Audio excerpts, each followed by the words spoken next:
Assalamu alaikum rahmatullahi wa barakatuh. Bismillahir Rahmanir Rahim. So today's video is on toxic shock syndrome. So TSS is a rare life-threatening complication of certain types of bacterial infections.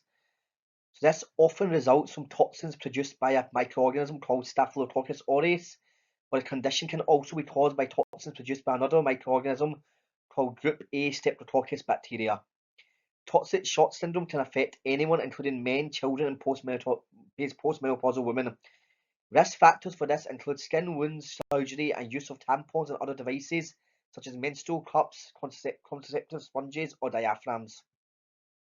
On the screen here, you can see a list of symptoms that are associated with toxic shock syndrome, and there are also complications as well that include shock, renal failure, and death. But the main symptoms are here: high fever, low blood pressure, vomiting, diarrhea, rash, confusion, muscle aches, red eyes, seizures, and headaches. So toxic shock syndrome caused by Staph aureus and TSLS caused by Streptococcus pyogenes, disease progression occurs from a superantigen toxin. So in S. aureus infections, the toxin is TSS toxin 1, also known as TSST1. The TSST1 is secreted as a single polypeptide chain, and a gene encoding toxic shock syndrome is carried by a genetic element of the S. aureus in the family of pathogenicity islands. This toxin causes a non-specific binding on MHC class II with T cell receptors on T cells.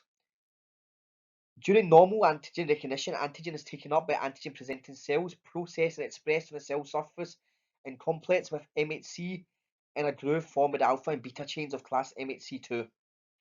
This results in polyclonal T cell activation. Superantigens do not require processing by antigen-presenting cells, but interact directly with the invariant region of class 2 MHC. So patients who have got TSS usually have 20% of the body's T cells activated at one time, and the polyclonal T cell population results in increased cytokine levels, followed by a multisystem disease.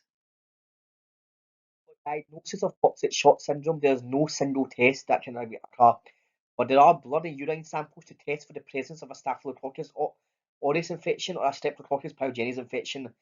Samples can be taken from the cervix, throat, and vagina to be examined, as well as CT scans, lumbar punctures, or chest X-rays to determine how unwell you are and how much it's spread.